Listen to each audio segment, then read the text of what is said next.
नमस्कार दोस्तों, आज के इस वीडियो में हम जानेंगे होश में रहने से या जागरूकता आने से हमारे जीवन में क्या प्रभाव पड़ता है। देखो, हमें से अधिकांश लोग ये चाहते हैं कि उनके जीवन में शांति आ जावे, मन शांत हो जावे, लेकिन हमारे जीवन में डेली कुछ न कुछ प्रॉब्लम या कुछ न कुछ ऐसी समस्या होती है जिसकी वजह से हम अपने आप पे ध्यान नहीं दे पाते और हम वापस बाहर के कामों में उलझ जाते हैं, जिसकी वजह से हमारा मन बेचैन हो जाता है। हमें कोई कुछ कह दे, हमें गुस्सा आ जाता है, या हम उदास हो जाते हैं, या कोई हमारी प्रशंसा करते हैं तो हम फुलाना समाते यानी बहुत ज़्यादा खुश हो जाते हैं। दोस्तों, जीवन में जागरूकता लाने के लिए हमें अपने आप पे ध्यान देना होगा, अपने आप को जानना होगा।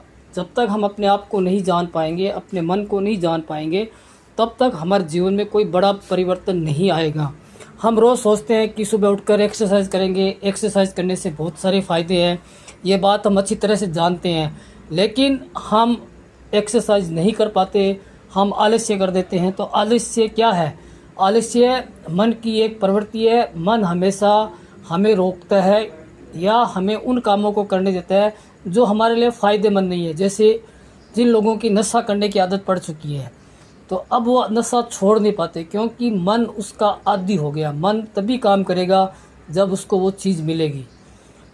ये हमारे जीवन में हर पल हर रोज़ घटित हो रहा है, लेकिन हम उसको समझ नहीं पा रहे हैं। जैसे बहुत सारी हमारी बुरी आदतें हैं जिनसे हम पीछा छुड़ाना चाहते हैं, लेकिन अब हम उनका पीछा नहीं छुड़ा पा रहे हैं। इसका कारण हमारा मन है, क्योंकि हमने मन को राजा बना दिया। हमारा मन हमारा राजा बन गया, मालिक बन गया, और हमारा मन अब हमें कंट्रोल कर रहा है। अब हमारी जागरूकता, चेतना मन के अनुसार चलने लगी, जबकि मन को चेतना के अनुसार चलना होता है। लेकिन क्योंकि हमारा अधिकांश समय मन की बातों में, मन की कल्पनाओं में हमारा अधिकतर समय बीतता है, जिससे हम चेतना के प्रति बिल्कुल ही उदासीन हो जाते हैं। हमें पता ही नहीं है कि होश नाम की कोई चीज़ होती है। अगर हम लगातार होश में रहें तो हमारे साथ कुछ भी जो घटनाएं घटती है उन पे हम नियंत्रण तो नहीं कर सकते, लेकिन उनको अपन सहन कर सकते हैं। दिमाग उसका रिएक्शन नहीं करेगा। सपोज कीजिए कोई आदमी मान लो कि शेयर मार्केट में काम करता है, तो जैसे ही उसको लॉस होने लगता है तो उसका मन एक्टिव हो जाता है और उसकी चेतना बिल्कुल ही शांत हो जाती है। फिर मन जैसा मर्जी है वैसा वहाँ काम करने लग जाता है।